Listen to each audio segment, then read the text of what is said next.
때도 정유라 이야기를 꺼내니까 눈물을 흘렸다, 감정 흔들렸다라든지 이상하게 장시호하고는 느낌이 좀 다른 게요. 제 생각에는 정유라는 뭐랄까 그들의 패밀리가 정유라를 중심으로 움직였다는 게 느껴지거든요. 예. 그 이야기를 잠깐만 해보도록 하겠습니다. 예, 근데 정유라가 이 사건의 핵심이라기보다는 이 서스펜스 저질 대하 역사 정치 음모 로맨스 에로 뭐 이거에 결과물이야? 예, 그런 그 드라마가 정유라가 없으면 퍼즐이 안 되는.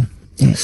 어쨌든 이 박근혜 최순실 사건의 깊은 뿌리인 것 같아요. 그리고 정유라가 비단 이대뿐만이 아니라 중학교 때부터 학교를 거의 안 다니다시피 하면서 입학요강에 없는 그런 특례를 받아서 학교를 진학을 했고, 또 정유라를 IOC 위원 만들려고 승마도 시키고 박태환, 김연아도 제거하려고 하고, 그리고 이 모든 그 정황이 그 정유라를 보호하기 위해서 내지는 걔를 어떻게 만들기 위해서 흘러간 그런 느낌들이 있잖아요. 그래서 지금 특검에서 인터폴에 적색 수배를 요청을 했고, 아마도 뭐 적색 수배 리스트에 오를 것 같아요. 그러면 이제 독일 경찰, 독일 검찰이 움직일 텐데, 신병 확보를 위해서. 제가 보기에는 뭐 숨어야 거기서 거기고 붙여진 손바닥이기 때문에 머지않아 신병 확보가 될 거고, 만약 정유라가 신병 확보가 돼서 구금되는 상황이 온다, 그러면 지금까지 그 시종일관, 초지일관, 나는 모른다 내지는 나는 안 했다, 이런 태도를 취했던 박근혜나 최순실의 태도가 좀 달라질 수도 있겠죠. 그래서 그들 간의 관계의 실체가 뭔지에 대해서는 여러 설들이 있는데, 뭐 아는 거 있으면 한번 얘기해 보시죠. 정유라는 누구 딸인가? 갑자기. 정유라는 누구 딸인가? 아니 또 이게 하는 뭐 하는 방송을 진행하셨으니까. 아, 이게 음모라는 것이요. 우리도 이번에 청문회를 보니까 국회의원들도 구체적인 증거가 없으면 추정을 하시더만요. 그렇죠. 그러니까 추정을 하는 이유는 추정이라는 그 기본 설정이 뭔가 정황적인 논리 증거가 있어야 돼요. 그러면 추정이 되는데, 정치인들이 이제 과도하게 음모론에 안 빠지려는 노력을 하는 것처럼 보이죠. 그런데 실제로 안 하는 것처럼 하다가도 본인 사석에 가면은 다 그분들도 우리랑 똑같은 생각을 하고 있어요. 사석에서? 네. 저는요, 이번 청문회의 최대 그 음모 내지는 예측, 그로는 뭔지 아세요? 김기춘 실장한테 국민의당 의원이 당신도 천담 못 가겠다 그랬죠. 네. 천국 못 갈 것 같다. 그게 최대 음모론 같아요. 왜요? 가장 예측, 뭐 하여튼, 모든 가장 최고 수준인 것 같아요.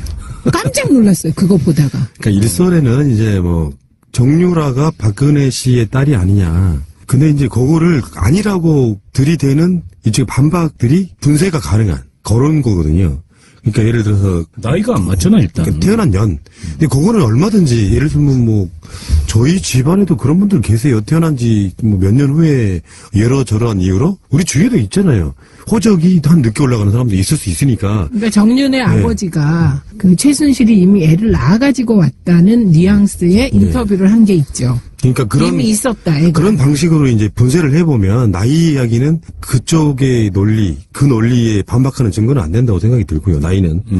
두 번째 이제 한겨레 김우겸 대기자 이분께서 칼럼에 쓰셨던 글인데 네. 본인들도 계속 추적을 할 때 박근혜 씨의 딸 일이 아닌가라고 추적을 했다는 거예요. 근데 사진을 보니까 너무 닮아서 이건 최순실 딸이 100% 맞다라고 그걸 적었다는 거예요. 또 하나 있죠. 네. 그 아주 가까운 지인이 임신한 걸 봤다. 고 증언했다. 그 두 가지. 아, 최순실이 임신한 것을 예, 봤다. 최순실이 임신한 걸 봤다 하고 지금 말씀하신 것 때문에 적었다. 근데 그거는 이제 조진우 기자 같은 경우는 정반대 증언을 했죠. 그렇죠. 주위에 최순실이 임신한 것을 본 적이 있는 사람이 한 번도 하나도 없다. 뭐 이런 개념으로. 그러니까 이렇게 그 알리바이를 만드는 어떤 핵심에 있는 주변 사람이 동원될 수도 있는 거짓말할 수 이야기, 있다. 그런 부분이 있는 거죠. 근데 사진에 너무 닮았다라고 하는 부분도 반박이 가능한 게 항상 우리가 그런 얘기 하잖아요. 요즘 같은 병원 다니면 닮어. 그런 의미가 아니고 이제 정유라가 어렸을 때 사진, 그때는 뭐 돈 안 다녔을 거고 손댄 얼굴이 아니니까. 근데 이제 그 지점은 모녀 지간도 닮지만 자매 지간도 닮는다, 이런 개념으로 또 반박이 가능하거든요. 근데 그거는 영상이 나왔죠. 예, 얼굴 합성해서. 그러면 그런 설이 있다 치고 박근혜 씨 딸이다. 그럼 아버지는 누구야 그 경우에? 그게 이제 지금 다 아는데 의원님만 모르신 척 하는 거잖아요. 아니 그것도 두 가지 설이 있어. 최태민? 또 정윤회. 그 두 가지 설이 여전히 있어요. 정윤회가 낳은 딸이라고요? 박근혜 씨가 엄마일 수 있는데 아버지는 여전히 두 가지 설이 있더라고요. 최태민이다, 정윤회다. 아, 그건 무서운데 그건 진짜로. 근데 이제 음모론 뭐 잘 네, 들었고요. 네. 네. 그런데 뭐 누구 딸이다를 떠나서 정유라가 누구길래 박근혜가 이렇게까지 하냐. 저는 요게 더 지금 얘기하고 싶어요. 우선 보면 이미 다 익히 알려진 사실인데요. 유진용 장관에게 참 나쁜 사람이라더라 라고 말하면서 노재관 국장하고 또 한 명을 자르라고 하잖아요. 그리고 그 후에 이 사람들이 그 문화부 밑에 있는 산하기관에 가서 또 일하고 있으니까 이 사람 아직까지 있어요? 네. 그렇게 갖고 완전 잘라버리잖아요. 그런데 일국의 대통령이 일국의 문체부 장관한테 참 나쁜 사람이라더라 그러면서 자르는 일은 이거는 옛날에 장희빈 시대 이후에 처음이에요. 이런 일이. 그러니까 누구길래 이렇게까지 하냐 정유라 일에. 그다음에 세월호 때도 박근혜가 그 와중에 애들이 그렇게 죽어가고 지금 뭐 에어포켓이 있다 막 이럴 때 정유라 챙기잖아요. 그 다음 날이었죠. 그 다음 날. 도대체 누구기에 이렇게 하냐. 그리고 삼성 관련해서도 이미 이번에 이제 특검 조사에서 나오고 있는 거잖아요. 박근혜가 독대하기 전에 이 삼성 정유라 지원 관련해서 틀을 짜고 그런 다음에 삼성 만나서 만난 이후에 삼성의 정유라 지원이 시작됐다. 지금 요 얘기인 거거든요. 이것도 음모론의 일종일 수 있는데 개연성 있는 음모론은 정유라의 IOC 선수위원 그 이후에 새누리당 비례대표까지. 네, 그런 네. B플랜이 있었다. 이렇게 나오잖아요. 네. 그러면 이거는 도대체 정유라가 누구길래 이런 일이 벌어졌냐. 이게 단순히 최순실의 딸이어서 그런가? 그렇다면 또 하나의 그 가설이 가능하죠. 어마어마한 약점을 잡혀 있거나, 그죠? 아니면 이제 주술, 박지만이 얘기했듯이 우리 누나가 최태민, 최순실 얘기만 나오면 최면 상태가 된다. 그게 그때 노태우한테 보냈던 그 서신에 들어있던 내용이거든요. 최면 상태가 된다. 주술이거나. 하여튼 정유라가 누구길래 이런 어마어마한 일이 벌어지냐. 무슨 얘기를 듣고 싶으신 거예요? 저요? 좀 전에 그 음모론으로 다시 돌아가는 건가요? 아니요. 그러면 어떤 의미에서 이 아젠다를 지금 네, 어쨌든 이상하다는 거죠. 그리고 셋 중에 하나일 거다, 저는. 그 음모론 중에 하나? 예, 계속 얘기한 첫 번째 음모론. 혈육 관계. 그 다음에 두 번째 음모론. 지금 얘기한 약점 잡힌 거, 최순실에게. 세 번째. 이게 이쪽 분들이 세면. 예, 과도하게 음모론을 지양하려고 하는 그 습성이 좀 저는 있다고 보거든요. 우리들이요? 네. 그러니까 아니 보통 이쪽 진보 쪽 분들이 아, 네. 역풍을 차단하기 위해서 그런 분인데 예를 들어 박근혜가 출산한 경력이 있고 이세가 있다는 거에 대해서는 어느 정도 사실로 굳어지고 있을 정도로 많은 사람들이 증언을 해내고 있지 않습니까?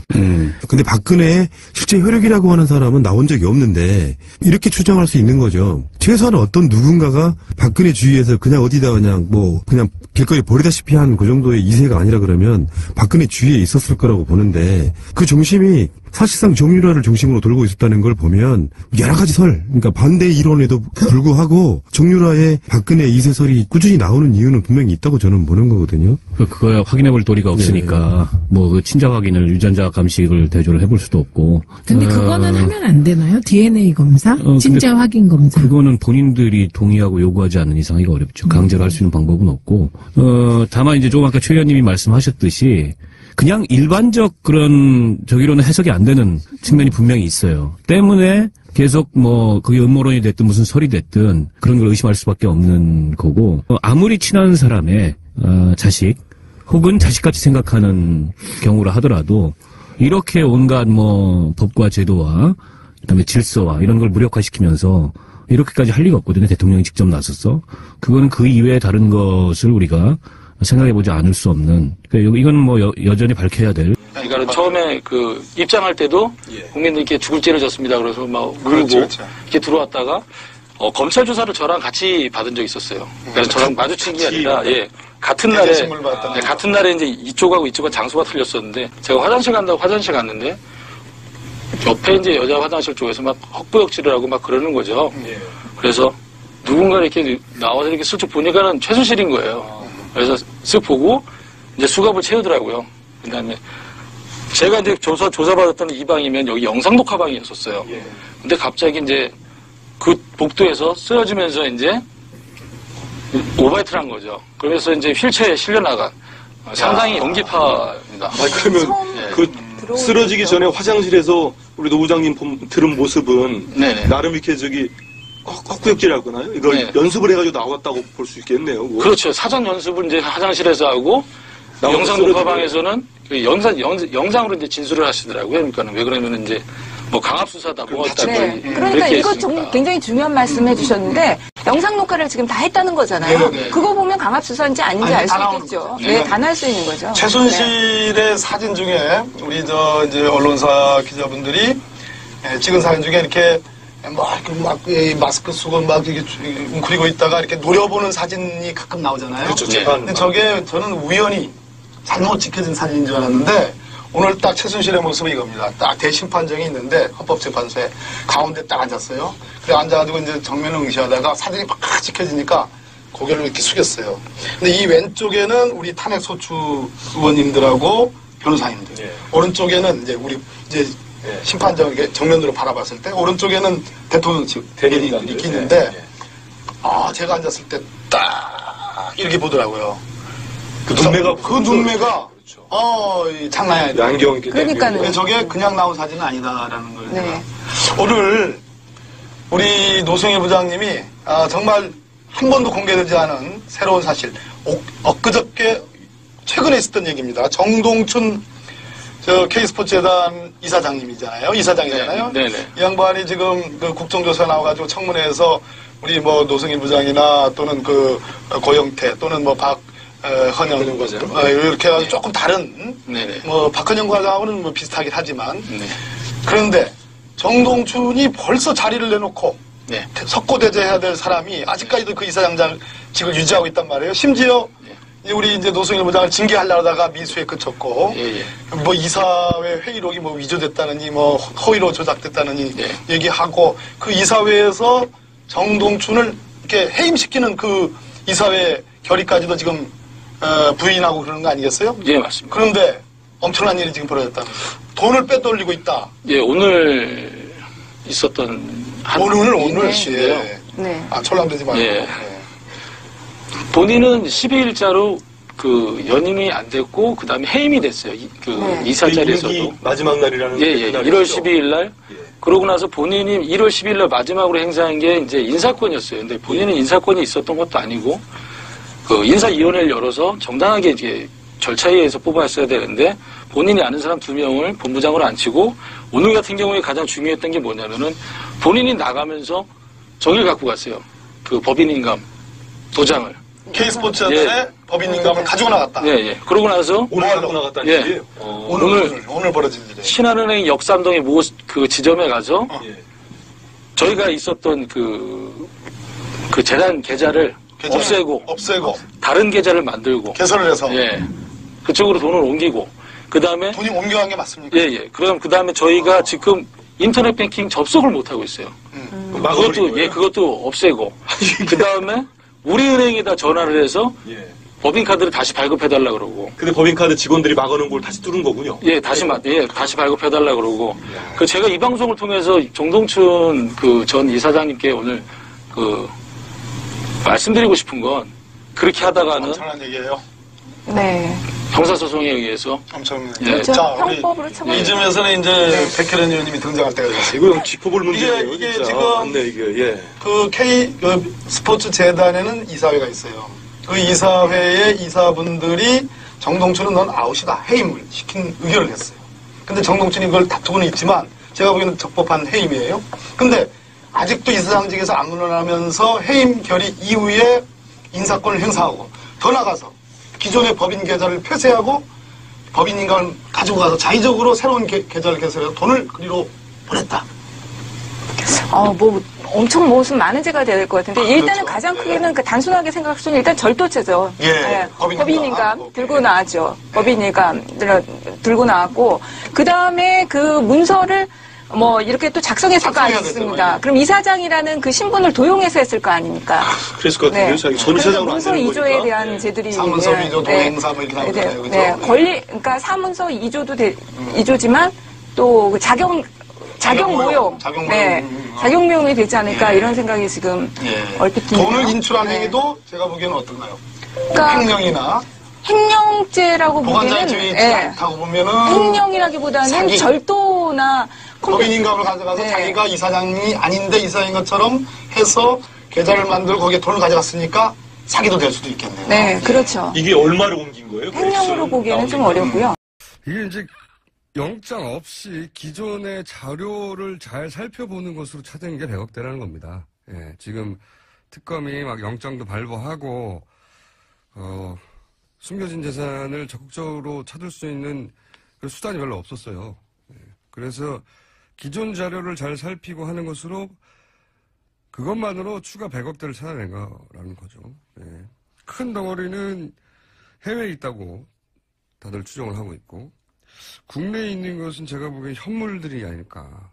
그 최태민 씨의 그 아들,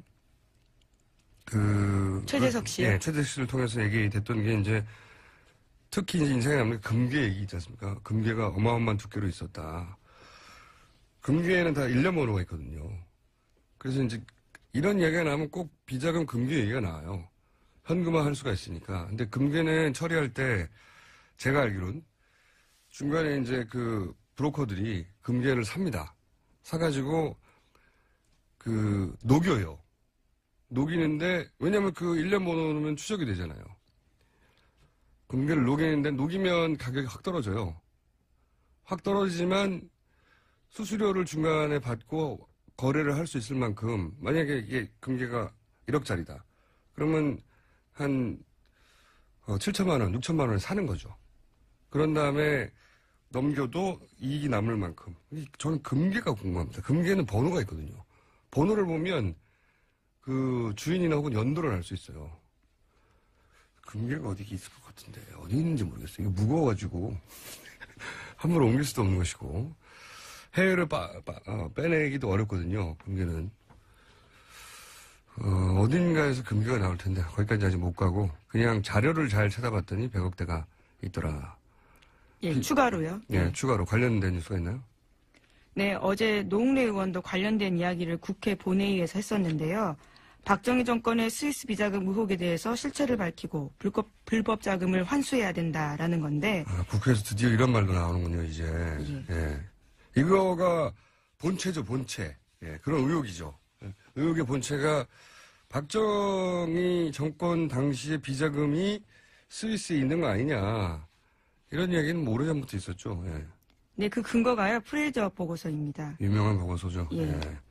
이게 이제 짧게 말씀드리면 박정희 정권 시절에 독재 정권에 대한 그 미 의회의 반감이 있었어요. 분위기가 안 좋았어요. 그래서 박동선 씨라고 로비스트를 통해 가지고 미국 의회에 현금을 막 풀죠. 네, 로비를 하죠. 예. 네. 100만 달러씩 막 풀어가지고 당시 박정희 정권이 미국 의회의 국회의원들에게 현금을 풀었다 하는 사건이 코리아 게이트. 네, 1976년에 네, 있었습니다. 터집니다. 그러자 이제 미 하원에서 프레이저가 위원장이에요, 당시. 예. 위원장이 나서서 관련 조사를 합니다. 관련 조사를 했더니 그때 이런 내용이 나오죠. 박정희 정권이 해외 차관인가요? 예. 네, 해외 차관이나 투자 자금을 들어오면서. 네. ODA죠, ODA. 생각해보니까 이게 ODA입니다. ODA, 우리가 이제 받는 입장이었던 거죠. 그렇죠. 그때는 네. 수혜국이었습니다. 네. 그런 차관이 들어올 때, 이제 커미션을 중간에 떼가지고. 10에서 15% 정도요. 그렇게 조성한 자금을, 당시 은행 이름도 나와요. 스위스, 어디였죠? 유니언 뱅크입니다. 그런 등등. 예. 에다가, 비밀 계좌를 개설해서, 그때 당시 얼마를, 이건 이제, 미 의회가 조사해서 보고한 내용이에요. 예. 이거에 근거하여 비자금이 지금으로 따지면 수조가 될 정도의 비자금이 있다는 얘기는 오래전부터 있었죠. 네. 근데 이걸 한 번도 우리 정부가 혹은 우리 국회가 이걸 추정한 적은 없어요. 근데 처음으로 이런 얘기가 나왔네요. 자, 이거 관련해서 자서전을 쓴 분도 있었어요. 당시에 기자. 김명자 씨인가? 문명자 기자. 문명자. 예. 네. 재미 언론인이었습니다. 네. 그분이 구체적으로 관련 취재를 한 것도 있었어요. 네. 이분은 돌아가셨는데, 박근혜 대통령이 이걸 알았다. 네네. 라고 하는 자신의 취재기를 책으로 썼죠. 네, 어제 그 관련 내용도요, 노웅래 의원이 이야기했습니다. 뭐라고 했습니까? 11.6 이후에요. 박 네. 대통령이 보안요원 5명과 함께 스위스를 방문해서 비밀 계좌의 예금주 이름을 바꿨고 동행한 이들에게 사례비로 $50,000씩 줬다라는 제보를 받았다라는 거죠. 저도 이 관련 취재를 해본 적이 있어요. 다음에 얘기하죠. 네. 취재를 해본 적이 있습니다. 네. 이런 제보를 할 만한 분들이 나이가 너무 많아요, 이제. 관련 사실을 알거나 들었거나 하는 분들은 나이가 굉장히 많고, 여하간 이런 게 굉장히 구체적인 정황으로 있긴 있어요. 근데 이걸 어떻게 찾아내겠어요? 네, 그래서 어제 노웅래 의원도요, 국회에서 그런 이야기를 한 것 같습니다. 자유발언으로요. 이게 과연 찾아질 수 있을지는 모르겠으나, 대단히 구체적인 정황으로 혹은 책으로, 혹은 증언으로 자료가 남아있긴 합니다. 실제 스위스은행이 이걸 인정할 리는 없을 테니까 찾을 방법은 저도 모르겠어요. 찾으러 노력해봤는데 굉장히 어려운 얘기더라고요. 예. 자, 제목 정도 하나 둘 읽을 수 있을 것 같습니다. 네, 어제 MBN 보던데요. 최순실 씨가 삼성이 돈 안 주면 다 같이 죽는다 이런 이야기를 했다고 합니다. 지난해 9월에요. 돈을 안 주면 다 같이 죽는다는 얘기는 이게 이제 비밀이 지켜질 수 없다 이런 얘기겠죠? 협박이네요. 네. 최순실 씨 답네요. 그리고 그러면서 했던 말 뭐 나온 거 없습니까? 최순실 씨가 한 말요? 그러면서 또 박원호 전 승마협회 전무한테 이런 이야기도 했다는데요. 자신이 삼성합병 도와줬는데 은혜도 모른다라고 화를 내면서 삼성이 대통령한테 말 사준다고 했지 언제 빌려준다고 했냐라고 또 따졌다라고 합니다. 저희가 며칠째 얘기했던 그게 말 세탁이 아니고 말 소유권 이전을 주장하는 최순실 씨의 그 끝을 알 수 없는 욕심, 결코 포기하지 않는 한계가 없는 욕심, 그 욕심 때문에 이 모든 게 드러나기 시작했어요. 적당히 했으면 우리 모른 채 지나갔을 겁니다, 아마 다들. 끝을 알 수 없는 욕심. 이건 이제 최순실 씨에 대한 삼성의 특검 조사 과정에서 나온 얘기인 거죠? 네, 삼성 쪽이 진술한 바입니다. 삼성이 이제 협박을 당했다는 얘기를 하느라고. 예, 강요에 대한 취지인 것 같습니다. 네. 자기들이 피해자라는 말을 하면서 이런 얘기를 한 거죠. 최순실 씨가 협박도 했고, 이거 봐라, 우리가 당해서 돈을 뺏긴 거다. 하는 과정에서 이런 말들, 말 내놓으라는 말들, 누가 사달라고 했지, 빌려준다고 했냐, 이런 말들. 끝을 알 수 없는 욕심. 한편으로는 고마워요. 그 욕심에 한계가 없는 욕심 때문에 저희가 이 전문은 아니어도 전문은 언제 밝혀질지 모르겠습니다. 특검도 끝나가는데 일단 알게 된 거죠. 예, 일단 알고 났더니 정말 어마어마한 겁니다. 일단 말하는데 뭐라고 얘기했냐면 이 재산을 찾아야 된다. 재산을 찾아서 국가가 몰수하고 환수하지 않으면 이 악은 반드시 부활해서 되살아난다. 이런 말씀을 하셨단 말이에요. 그거는 좀 공부를 좀 하셨네요. 예. 지난 몇 달 동안에 국정감사 그리고 청문회 그리고 특검 걸쳐서 지금 조사하고 수사하고 있는 내용은 이 가지만 지금 쳐내는 거예요. 또 벌레 먹은 가지만 골라내는 거고 벌레만 골라내는 건데 정작 이 뿌리는 손도 대지 못하고 있습니다. 그 뿌리는 뭐냐? 최순실의 불법 원익 재산입니다. 현재 저하고 몇몇 분들이 팀이 구성이 돼서 가고 또 독일에서 온 자료를 가지고 국내에서 조사하고 이 재산의 규모는 상상을 초월합니다. 지금 현재 등장하는 이름만 하더라도 약 300명. 와. 페이퍼 컴퍼니 숫자가 400 내지 500개. 와. 그러나 이게 다가 아닐 거라고 봅니다. 더 많이 있다고 봅니다. 그런데 특검이 이것은 손을 대지도 못하고 지금 끝날 지경에 있는 것이죠. 그래서 다른 이런저런 특검 연장 이유를 설명을 하지만 저는 무엇보다도 이 악의 뿌리, 이 뿌리를 하나도 지금 손대지 못하고서 특검이 끝을 내게 되면은 이 악의 세력은 다시 부활을 한다. 그렇게 보고 있는 것이죠. 네. 뭐 지금도 계속해서 그러니까 추적 중이신 거죠? 워낙 제가 오늘 우리 팀과 함께 독일을 가는 날이었는데요. 아, 독일을 또 가세요? 그럼요. 이거는 너무나 이게 그 뿌리가 견고하고 은밀하게 또 돈 세탁도 3번, 4번, 심지어 한 5번 정도까지 세탁이 되는 과정이 있기 때문에 찾기 굉장히 어려워요. 그래서 한 달 전에 갔다 왔지 않습니까? 그래서 네. 또 지난 한 달 동안에 봉도사님이 술 마시고 놀 때 열심히 우리는 공부하고 조사했어요. 예. 그래서 이 조사한 걸 가지고 다시 독일 가가지고 이제 또 첫 퍼즐을 맞춰봐야죠. 오늘 2시 비행기였는데 네. 오늘 봉도사님이 이 방송 출연하지 않으면은 뭐 어떻게 한다고 협박을 해서 내일 오후에 갑니다. 아, 정말요? 그런 이유에서? 안민석 의원님. 허위사실 유포하면 감옥 가고 싶어요? 그냥 넘어가 이런 거는.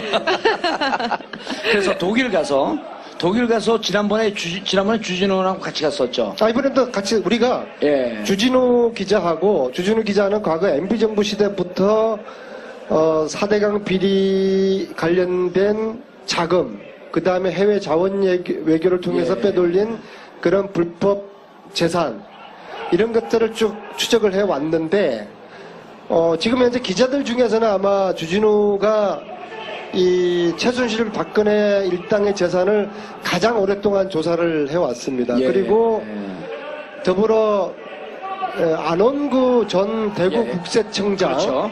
지방국세청장, 그분이 우리나라 돈 세탁을 추적하는 이제 전문가입니다.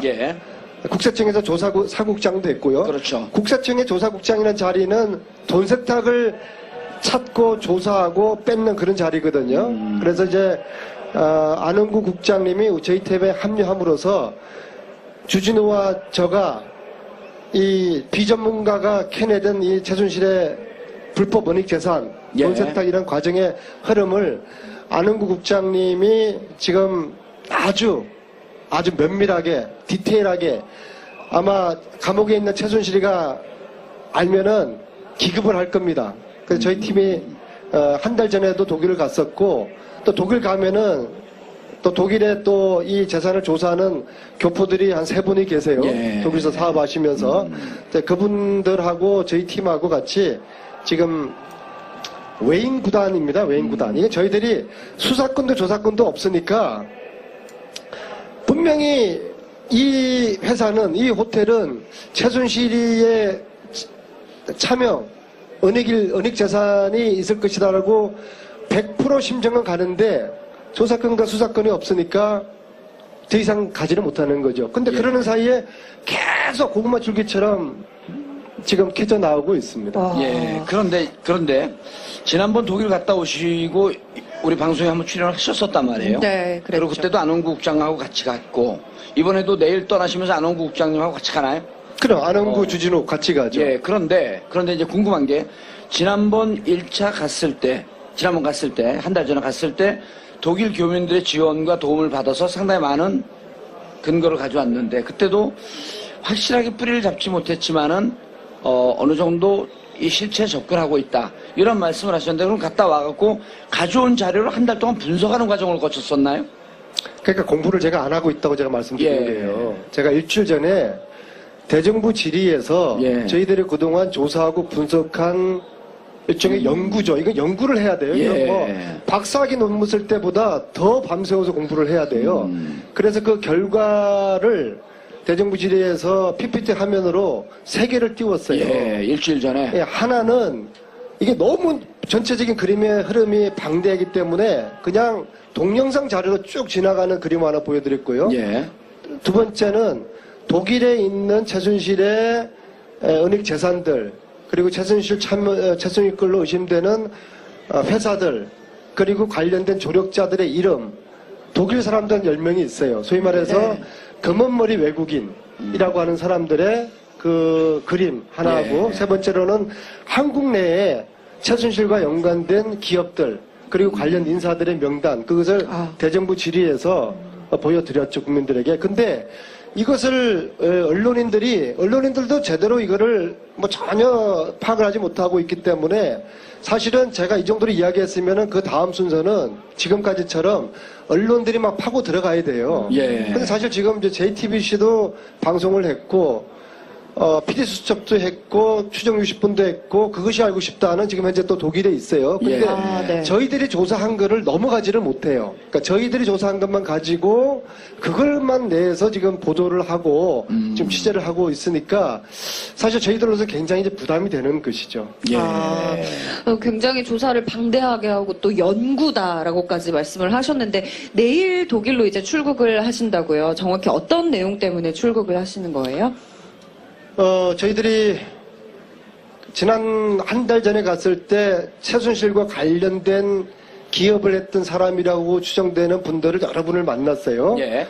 가령 예를 들어가지고 최순실이가 정윤회와 함께 92년에 독일의 최초의 회사를 만듭니다. 그 회사 이름이 유벨이라는 회사인데 최순실 정윤회뿐만 아니라 독일 교포 한 분 이름이 등장을 합니다. 유준호라는 사람인데요. 그분을 수소문해가지고 통화를 했어요. 네. 그런데 그분이 했던 이야기에 대부분이 한 달 동안 추적을 하다 보니까 거짓말입니다. 아하. 그분을 다시 만나야죠. 왜 이런 사실을 큰 호텔을 하고 있는데 이 호텔을 무슨 돈으로 이 호텔을 구입을 하셨냐? 그때 그분 하셨던 말씀이 우리 딸이 유대인하고 관계가 있는데 여기까지만 이야기하겠다. 그렇게 설명하셨어요. 근데 저희들이 한 달 동안 추적해 보니까 그분 딸하고는 상관이 없는 자금들이 호텔로 들어갔다는 확인됐습니다. 그러면 그분을 다시 찾아서 다시 한번 해명을 듣고 왜 그때 그런 거짓말을 했는지도 이야기 들어보고 이런 식의 유형들이 여러분들이 있어요. 그 다음에 여러분들 미얀마 대사관 누구죠? 미얀마 대사관 누구죠? 최순실가 꽂은 사람 있잖아요. 예. 이름이 유재경. 예. 유재경을 누가 추천했다고 그랬죠? 유재경 씨를 최순실한테 소개한 사람. 최순실한테 소개한 사람이 하나은행. 네, 누구? 하나은행. 이름이 누구? 하나은행 독일 지점장 했던. 이름. 예? 요즘 공부를 안 하고 있어요. 이상화 씨예요, 이상화 씨. 이상화. 예.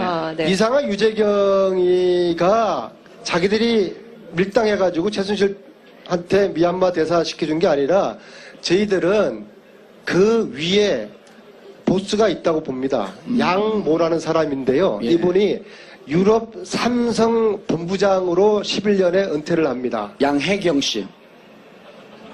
그러면 이거 허위사실로 또 가는데. 아니에요. 이미 여러 차례 나왔습니다. 언론에. 혼자만 이분은- 얘기를 안 하고 있어요. 공부를 좀 하세요. 이건희가 유럽에 왔을 때 유럽 최고의 스포츠카를 선물을 해서 이건희 마음에 콕 들어가지고 이건희의 핵심 측근으로 오랫동안 있었던 분이에요. 그러면은 양혜경은 이재용한테는 어떤 사람입니까? 자기 아버지의 신복이었으니까 유재경만한 사람이 없었구나. 유혜경만한 양혜경만한 믿을만한 사람이 없는 것이죠. 네. 이분이 상당히 최순실하고 뭔가를 했을 거라고 보는데 지금 독일에 살아요. 예. 이분을 지난번에 만나려고 했습니다. 못 만났나요, 지난번에? 했는데 예. 못 만난 게 아니라 집 앞까지 갔는데도 안 만나져요. 아하. 숨는 자가 범인이다. 예. 그래서 이분을 다시 만나려고 하는데 마치 그저께 이분의 친구를 만났어요. 삼성계열을 사장했던 분. 한국에서? 우연히 만났습니다. 그래서 내가 이러이러한 의심을 가지고 양혜경 씨를 이번에 만나러 독일을 가니까 꼭 좀 약속을 해달라, 주선을 해달라. 예. 그렇게 지금 그 약속을 기다리고 있고요. 그래서 이런 꼭지가 한 6개, 7개 정도가 있고요. 예. 그래서 이런 분들을 만나서 확인을 하다 보면은 저희들이 막 다니다 보면은 교포들이 제보를 막 또 해줘요. 예. 안원구 국장님이 박용수 특검을 닮았어요. 그래 그분이 가면은 동포들이 박용수 특검 왔다고 제보를 막 해줘요. 안원구 국장님 못 봤죠? 박용수 특검하고 똑같이 생겼다면서 뭐 하려고 봐요, 근데. 박용수 특검 보고 있으면 많이 되지. 생겼어요. 그리고 또 다른 거는 이게 이제 단실만 해결된 문제가 아니고 따라서 조직이 필요해요. 최순실 재산을 찾아내는 우리 동포들의 조직이 필요하기 때문에 이번에 독일을 가서 최순실 재산 찾기 한민족 네트워크를 만들고 오려고 합니다. 예. 그렇게 하면은 제보들이 상시적으로 오지 않겠습니까? 자, 지난번에 그 독일에서 왔는데, 독일에서 와갖고 이제 안홍구 국장이 왔고 자료 분석을 해갖고 일주일 전에 대정부 질의 때 이제 자료를 띄웠단 말이에요. 그리고 이제 많은 언론이 그것을, 받아서 보도도 했고. 자, 그럼 이제 궁금한 건 지금 독일에서 조력하시는 분들이 계시잖아요. 네. 제보하시는 분들도 계시고. 한 달 동안 그 독일에 계신 분들이 추적한 내용이 어느 정도까지 지금 근접이 되어 있는지, 예를 들었고, 독일의 파독, 1세대들은 파독 그 광부들이 많았었잖아요. 그리고 그 자제분들에서 이제 일이 지금 벌어지고 있는 건데, 독일에 계신 분들이 어느 정도로 자료를 근접해서 이번에 갔을 경우에는 한국에 있는 자료하고 어느 정도 맞춰질지.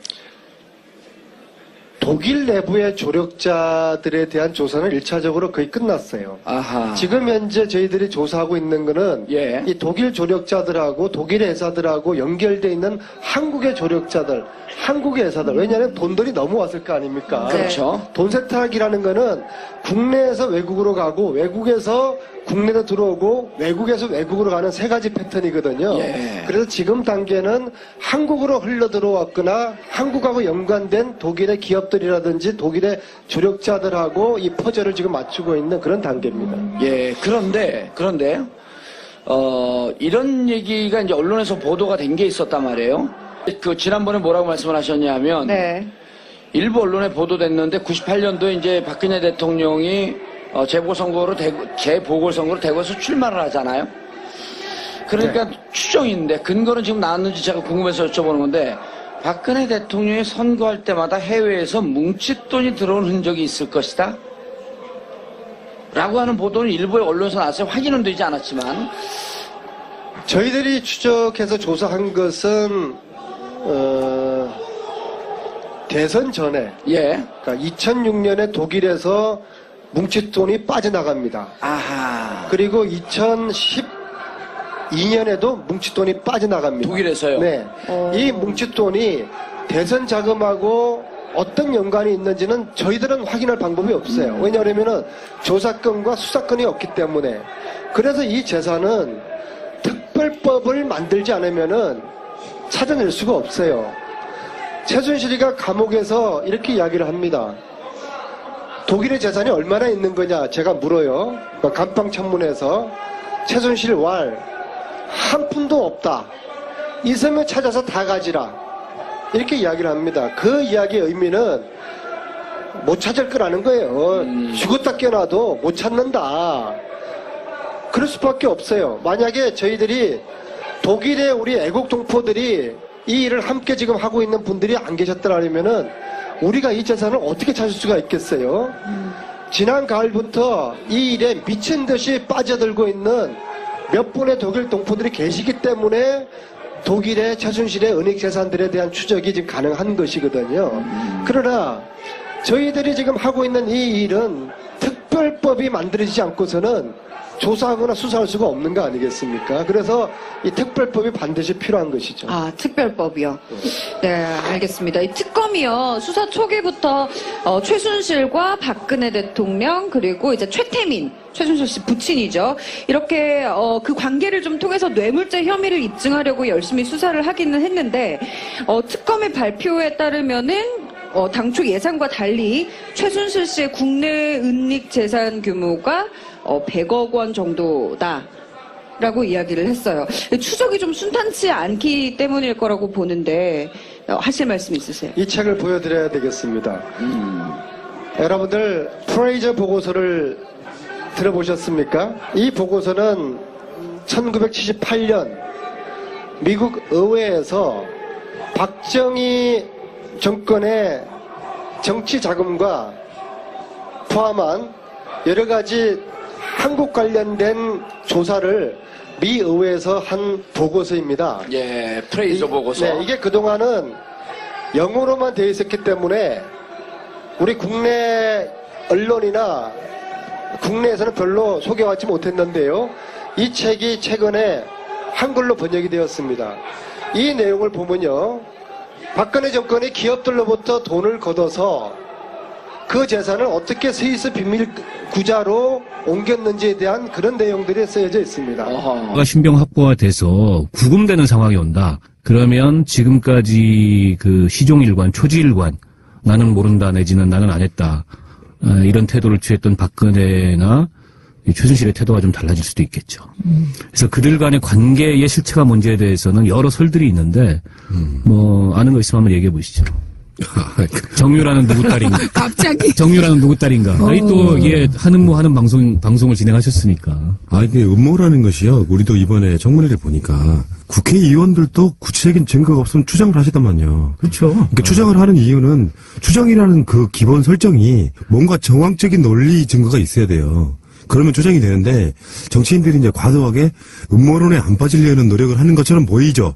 그런데 실제로 안 하는 것처럼 하다가도 본인 사석에 가면은 다 그분들도 우리랑 똑같은 생각을 하고 있어요. 사석에서? 네. 저는요, 이번 청문회의 최대 그 음모 내지는 예측, 그로는 뭔지 아세요? 김기춘 실장한테 국민의당 의원이 당신도 천담 못 가겠다 그랬죠. 네. 천국 못 갈 것 같다. 그게 최대 음모론 같아요. 왜요?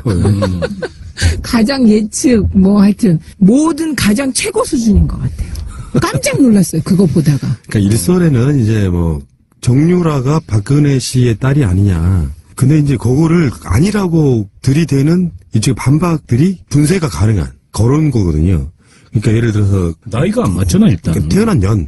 근데 그거는 얼마든지 예를 들면 저희 집안에도 그런 분들 계세요. 태어난 지 몇 년 후에 여러저러한 이유로 우리 주위에도 있잖아요. 호적이 한 늦게 올라가는 사람도 있을 수 있으니까. 그러니까 정윤의 아버지가 그 최순실이 이미 애를 낳아가지고 왔다는 뉘앙스의 인터뷰를 한 게 있죠. 그러니까 이미 있었다. 애가. 그런 방식으로 이제 분쇄를 해보면 나이 이야기는 그쪽의 논리, 그 논리에 반박하는 증거는 안 된다고 생각이 들고요. 나이는. 두 번째 이제 한겨레 김우겸 대기자 이분께서 칼럼에 쓰셨던 글인데 네. 본인들도 계속 추적을 할 때 박근혜 씨의 딸 일이 아닌가라고 추적을 했다는 거예요. 근데 사진을 보니까 너무 닮아서 이건 최순실 딸이 100% 맞다라고 그걸 적었다는 거예요. 또 하나 있죠. 네. 그 아주 가까운 지인이 임신한 걸 봤다. 고 증언했다. 그 두 가지. 최순실이 임신한 거죠. 예, 최순실이 임신한 걸 봤다 하고 지금 말씀하신 것 때문에 적었다. 근데 그거는 이제 주진우 기자 같은 경우는 정반대 증언을 했죠. 그렇죠. 주위에 최순실이 임신한 것을 본 적이 있는 사람이 하나도 없다. 이런 개념으로. 그러니까 이렇게 그 알리바이를 만드는 어떤 핵심에 있는 주변 사람이 동원될 수도 있는 이야기 그런 부분이 있는 거죠. 근데 사진에 너무 닮았다라고 하는 부분도 반박이 가능한 게 항상 우리가 그런 얘기 하잖아요. 요즘은 같은 병원 다니면 닮어. 그런 의미가 아니고 이제 정유라가 어렸을 때 사진 그때는 돈 안 다녔을 거고 손댄 얼굴이 아니니까. 근데 이제 그 지점은 모녀 지간도 닮지만 자매 지간도 닮는다 이런 개념으로 또 반박이 가능하거든요. 근데 그거는 우리 딸이 유대인하고 관계가 있는데 여기까지만 이야기하겠다. 그렇게 설명하셨어요. 근데 저희들이 한 달 동안 수적해 보니까 그분 딸하고는 상관이 없는 자금들이 호텔로 들어갔다는 확인됐습니다. 그러면 그분을 다시 찾아서 다시 한번 해명을 듣고 왜 그때 그런 거짓말을 했는지도 이야기 들어보고 이런 식의 유형들이 여러분들이 있어요. 그 다음에 여러분들 미얀마 대사가 누구죠? 미얀마 대사가 누구죠? 최순실이 꽂은 사람이 있잖아요. 예, 이름이 유재경. 예. 유재경을 누가 추천했다고 그랬죠?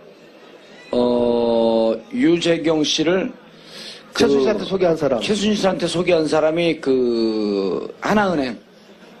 네, 하나은행. 이름이 누구? 하나은행 독일 지점장 했던. 이름. 예? 요즘 공부를 안 하고 있어요. 이상화 씨예요, 이상화 씨. 이상화. 예. 네. 이상화 유재경이가 자기들이 밀당해가지고 최순실한테 미얀마 대사 시켜준 게 아니라 저희들은 그 위에 보스가 있다고 봅니다. 양모라는 사람인데요. 예. 이분이 유럽 삼성 본부장으로 11년에 은퇴를 합니다. 양혜경 씨. 그러면 이거 허위사실로 또 가는데. 아니에요. 이미 여러 차례 나왔습니다. 언론에. 혼자만 얘기를 안 하고 있어요. 공부를 좀 하세요. 이건희가 유럽에 왔을 때 유럽 최고의 스포츠카를 선물을 해서 이건희 마음에 콕 들어가지고 이건희의 핵심 측근으로 오랫동안 있었던 분이에요. 그러면은 양혜경은 이재용한테는 어떤 사람입니까? 자기 아버지의 신복이었으니까 유재경만한 사람이 없었구나. 유혜경만한 양혜경만한 믿을만한 사람이 없는 것이죠. 네. 이분이 상당히 최순실하고 뭔가를 했을 거라고 보는데 지금 독일에 살아요. 예. 이분을 지난번에 만나려고 했습니다. 못 만났나요, 지난번에? 했는데 예. 못 만난 게 아니라 집 앞까지 갔는데도 안 만나져요. 아하. 숨는 자가 범인이다. 예. 그래서 이분을 다시 만나려고 하는데 마치 그저께 이분의 친구를 만났어요. 삼성계열을 사장했던 분. 한국에서? 우연히 만났습니다. 그래서 내가 이러이러한 의심을 가지고 양혜경 씨를 이번에 만나러 독일을 가니까 꼭 좀 약속을 해달라, 주선을 해달라. 예. 그렇게 지금 그 약속을 기다리고 있고요. 그래서 이런 꼭지가 한 6개, 7개 정도가 있고요. 예. 그래서 이런 분들을 만나서 확인을 하다 보면은 저희들이 막 다니다 보면은 교포들이 제보를 막 또 해줘요. 예. 안원구 국장님이 박용수 특검을 닮았어요. 그래 그분이 가면은 동포들이 박용수 특검 왔다고 제보를 막 해줘요. 모든 그 정황이 그 정유라를 보호하기 위해서 내지는 걔를 어떻게 만들기 위해서 흘러간 그런 느낌들이 있잖아요. 그래서 지금 특검에서 인터폴에 적색 수배를 요청을 했고 아마도 뭐 적색 수배 리스트에 오를 것 같아요. 그러면 이제 독일 경찰, 독일 검찰이 움직일 텐데 신병 확보를 위해서 제가 보기에는 뭐 숨어야 거기서 거기고 붙여진 손바닥이기 때문에 머지않아 신병 확보가 될 거고 만약 정유라가 신병 확보가 돼서 구금되는 상황이 온다. 그러면 지금까지 그 시종일관, 초지일관 나는 모른다 내지는 나는 안 했다. 이런 태도를 취했던 박근혜나 최순실의 태도가 좀 달라질 수도 있겠죠. 그래서 그들 간의 관계의 실체가 뭔지에 대해서는 여러 설들이 있는데 뭐 아는 거 있으면 한번 얘기해 보시죠. 정유라는 누구 딸인가? 갑자기. 정유라는 누구 딸인가? 아니 또 이게 하는 방송을 진행하셨으니까. 이게 음모라는 것이요. 우리도 이번에 청문회를 보니까 국회의원들도 구체적인 증거가 없으면 추정을 하시단 말이에요. 그렇죠. 그러니까 추정을 하는 이유는 추정이라는 그 기본 설정이 뭔가 정황적인 논리 증거가 있어야 돼요. 그러면 조정이 되는데 정치인들이 이제 과도하게 음모론에 안 빠지려는 노력을 하는 것처럼 보이죠. 그런데 실제로 안 하는 것처럼 하다가도 본인 사석에 가면은 다 그분들도 우리랑 똑같은 생각을 하고 있어요. 사석에서? 네. 저는요, 이번 청문회의 최대 그 음모 내지는 예측, 그로는 뭔지 아세요? 김기춘 실장한테 국민의당 의원이 당신도 천담 못 가겠다 그랬죠. 네. 천국 못 갈 것 같다. 그게 최대 음모론 같아요. 왜요? 가장 예측, 하여튼, 모든 가장 최고 수준인 것 같아요. 깜짝 놀랐어요, 그거 보다가. 그러니까 일설에는 이제 정유라가 박근혜 씨의 딸이 아니냐. 근데 이제 그거를 아니라고 들이대는 이쪽 반박들이 분쇄가 가능한 그런 거거든요. 그러니까 예를 들어서 나이가 안 맞잖아 일단. 그러니까 태어난 년. 근데 그거는 얼마든지 예를 들면 저희 집안에도 그런 분들 계세요. 태어난 지 몇 년 후에 여러저러한 이유로 우리 주위에도 있잖아요. 호적이 한 늦게 올라가는 사람도 있을 수 있으니까. 그러니까 정윤의 아버지가 그 최순실이 이미 애를 낳아가지고 왔다는 뉘앙스의 인터뷰를 한 게 있죠. 그러니까 이미 있었다. 애가. 그런 방식으로 이제 분쇄를 해보면 나이 이야기는 그쪽의 논리, 그 논리에 반박하는 증거는 안 된다고 생각이 들고요. 나이는. 두 번째 이제 한겨레 김우겸 대기자 이분께서 칼럼에 쓰셨던 글인데 네. 본인들도 계속 추적을 할 때 박근혜 씨의 딸 일이 아닌가라고 추적을 했다는 거예요. 근데 사진을 보니까 너무 닮아서 이건 최순실 딸이 100% 맞다라고 그걸 적었다는 거예요. 또 하나 있죠. 네. 그 아주 가까운 지인이 임신한 걸 봤다. 고 증언했다. 그 두 가지. 최순실이 임신한 것을 봤다. 최순실이 임신한 걸 봤다 하고 지금 말씀하신 것 때문에 적었다. 근데 그거는 이제 주진우 기자 같은 경우는 정반대 증언을 했죠. 그렇죠. 주위에 최순실이 임신한 것을 한 게 항상 우리가 그런 얘기 하잖아요. 요즘 같은 병원 다니면 닮어. 그런 의미가 아니고 이제 정유라가 어렸을 때 사진 그때는 돈 안 다녔을 거고 손댄 얼굴이 아니니까. 근데 이제 그 지점은 모녀 지간도 닮지만 자매 지간도 닮는다 이런 개념으로 또 반박이 가능하거든요. 근데 그거는 영상이 나왔죠. 네. 얼굴 합성해서. 그러면 그런 설이 있다 치고 박근혜 씨 딸이다. 그럼 아버지는 누구야 그 경우에? 그게 이제 지금 다 아는데 의원님만 모르신 척 하는 거잖아요. 아니 그것도 두 가지 설이 있어. 최태민 또 정윤회. 그 두 가지 설이 여전히 있어요. 정윤회가 낳은 딸이라고요? 박근혜 씨가 엄마일 수 있는데 아버지는 여전히 두 가지 설이 있더라고요. 최태민이다, 정윤회다. 그거 무서운데 그건 진짜로. 근데 이제 음모론 잘 들었고요. 네. 그런데 뭐 누구 딸이다를 떠나서 정유라가 누구길래 박근혜가 이렇게까지 하냐.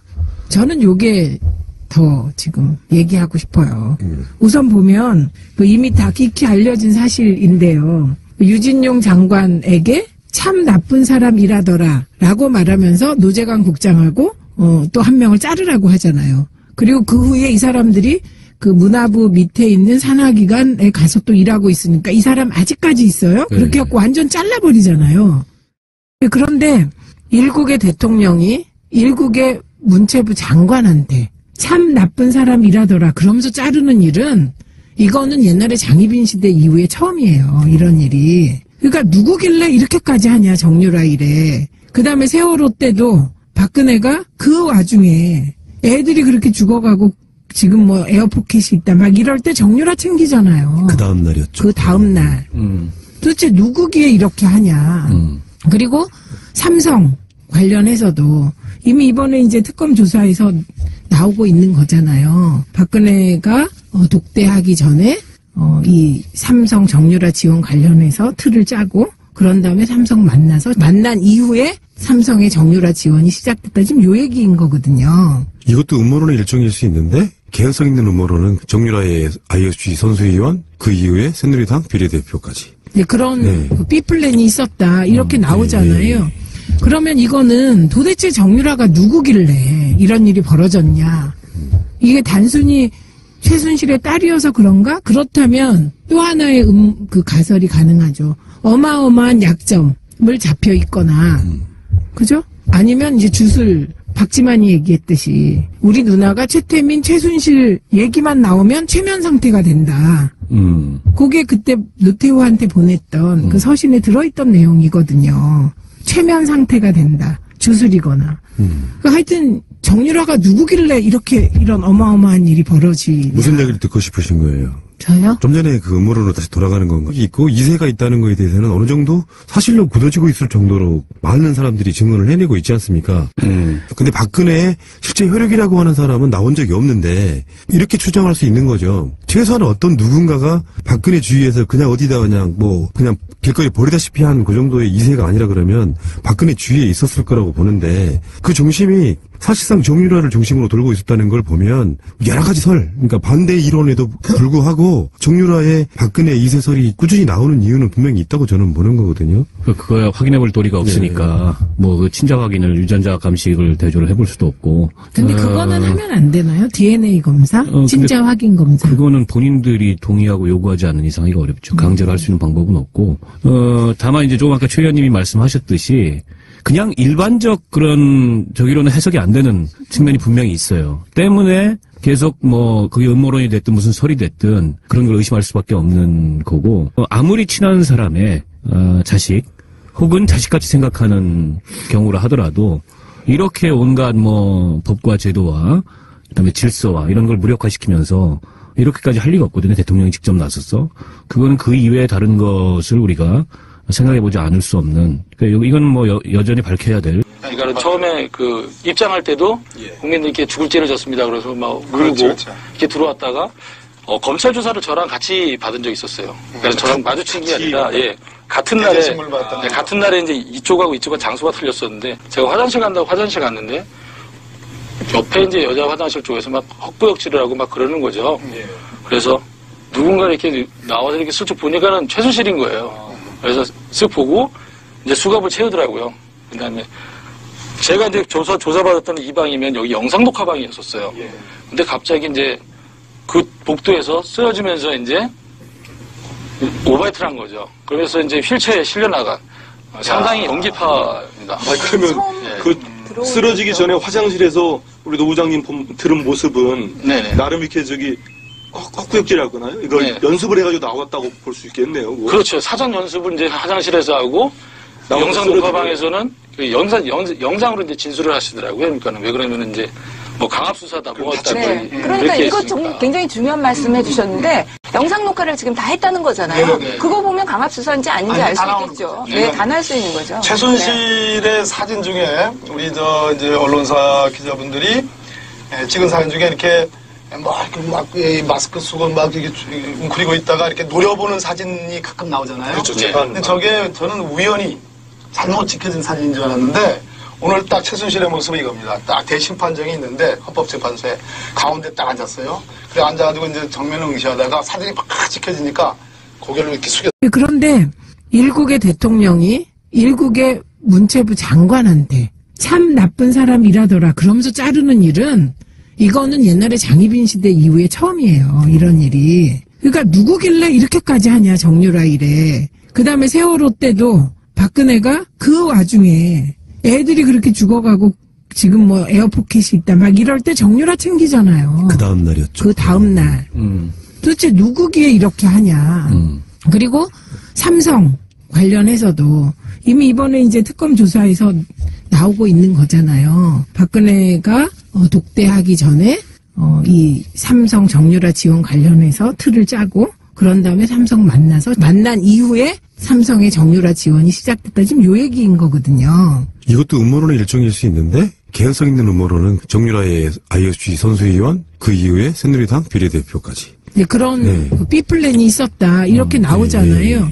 그러면 이거는 도대체 정유라가 누구길래 이런 일이 벌어졌냐. 이게 단순히 최순실의 딸이어서 그런가? 그렇다면 또 하나의 그 가설이 가능하죠. 어마어마한 약점을 잡혀 있거나, 그죠?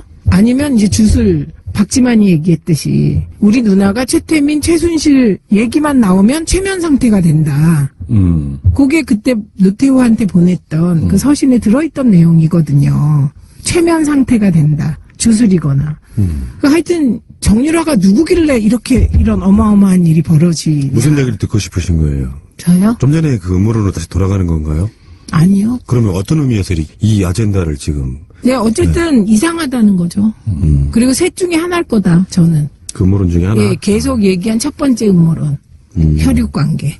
그 다음에 두 번째 음모론. 지금 얘기한 약점 잡힌 거, 최순실에게. 세 번째. 이게 이쪽 분들이 세면.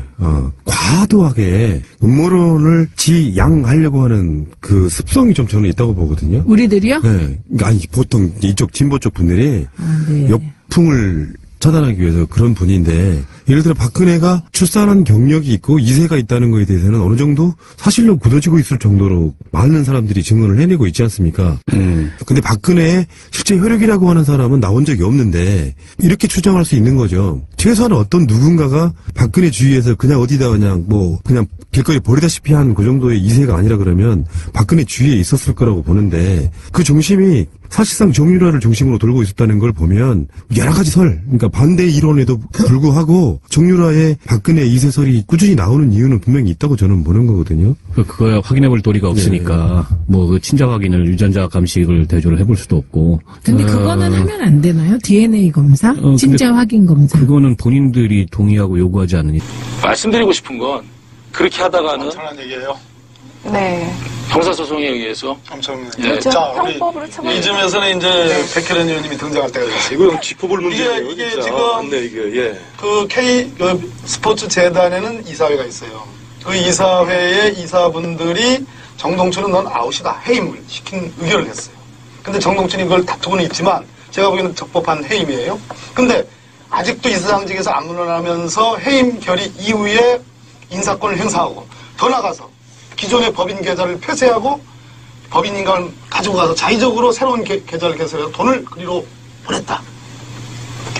뭐 엄청 무슨 많은 죄가 돼야 될 것 같은데 일단은 그렇죠. 가장 크게는 그 단순하게 생각할 수는 일단 절도죄죠. 예, 법인인감 들고 나왔죠. 법인인감 들고 나왔고 그 다음에 그 문서를 뭐 이렇게 또 작성했을 거 아닙니까? 그럼 이사장이라는 그 신분을 도용해서 했을 거 아닙니까?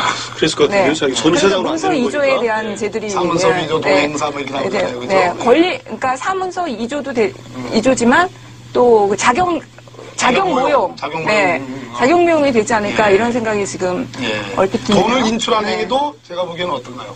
그러니까 횡령이나 횡령죄라고 보관자의 보기에는 죄이지 않다고 보면은 횡령이라기보다는 사기. 절도나 법인 인감을 가져가서 자기가 이사장이 아닌데 이사인 것처럼 해서 계좌를 만들고 거기에 돈을 가져갔으니까 사기도 될 수도 있겠네요. 네, 그렇죠. 이게 얼마를 옮긴 거예요? 횡령으로 보기에는 좀 어렵고요.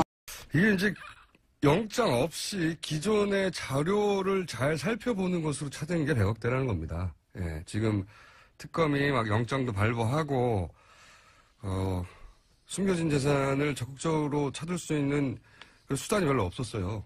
예, 그래서 기존 자료를 잘 살피고 하는 것으로 그것만으로 추가 100억대를 찾아낸 거라는 거죠. 예. 큰 덩어리는 해외에 있다고 다들 추정을 하고 있고, 국내에 있는 것은 제가 보기엔 현물들이 아닐까. 그 최태민 씨의 그 아들, 최재석 씨. 예, 최재석 씨를 통해서 얘기됐던 게 이제 특히 이제 인생에 남는 금괴 얘기 있지 않습니까? 금괴가 어마어마한 두께로 있었다. 금괴에는 다 1년 번호가 있거든요. 그래서 이제 이런 얘기가 나오면 꼭 비자금 금괴 얘기가 나와요. 현금화 할 수가 있으니까. 근데 금괴는 처리할 때 제가 알기로는 중간에 이제 그 브로커들이 금괴를 삽니다. 사가지고 녹여요. 녹이는데, 왜냐면 그 1년 번호면 추적이 되잖아요. 금괴를 녹이는데 녹이면 가격이 확 떨어져요. 확 떨어지지만 수수료를 중간에 받고 거래를 할 수 있을 만큼, 만약에 이게 금괴가 1억짜리다. 스위스에 있는 거 아니냐. 이런 이야기는 뭐 오래전부터 있었죠. 예. 네, 그 근거가요, 프레이저 보고서입니다. 유명한 보고서죠. 예. 예.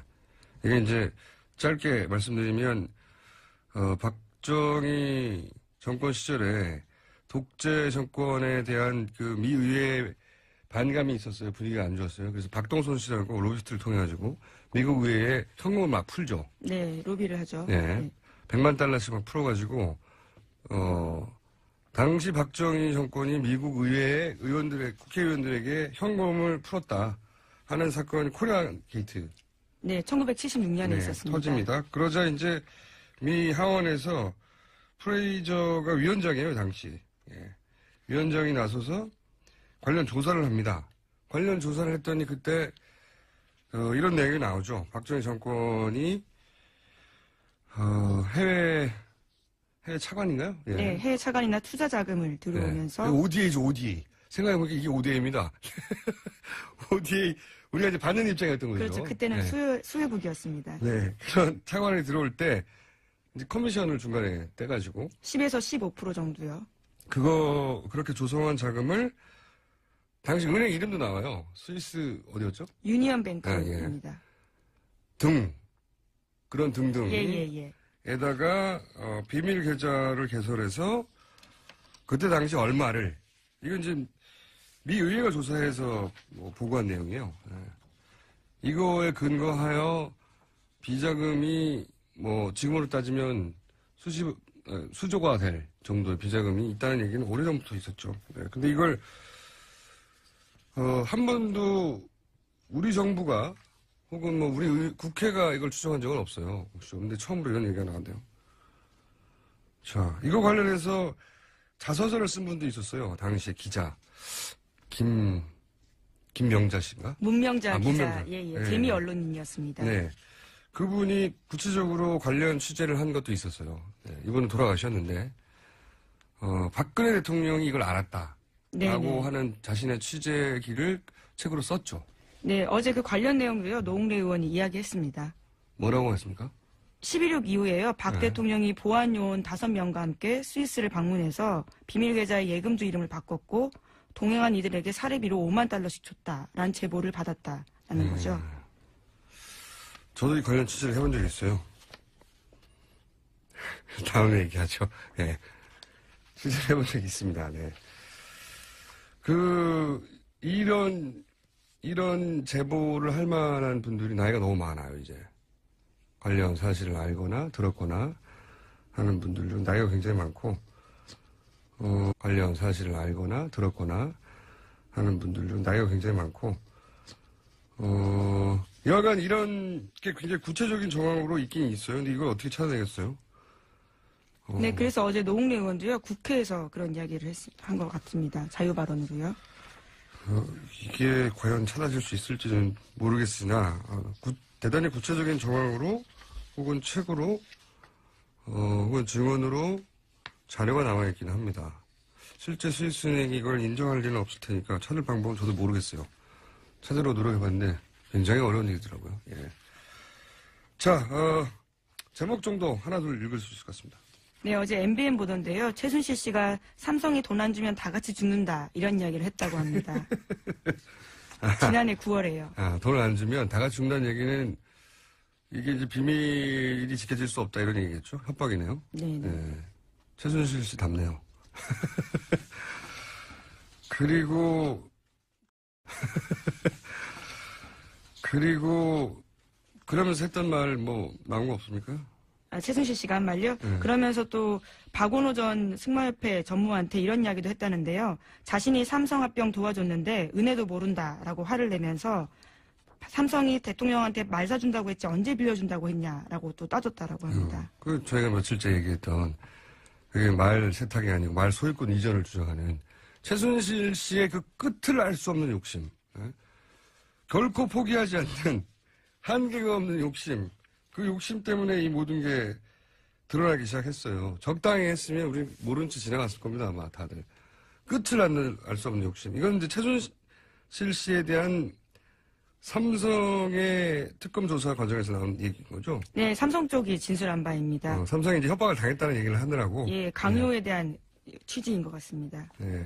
자기들이 피해자라는 말을 하면서 이런 얘기를 한 거죠. 최순실 씨가 협박도 했고, 이거 봐라, 우리가 당해서 돈을 뺏긴 거다. 하는 과정에서 이런 말들, 말 내놓으라는 말들, 누가 사달라고 했지, 빌려준다고 했냐, 이런 말들. 끝을 알 수 없는 욕심. 한편으로는 고마워요.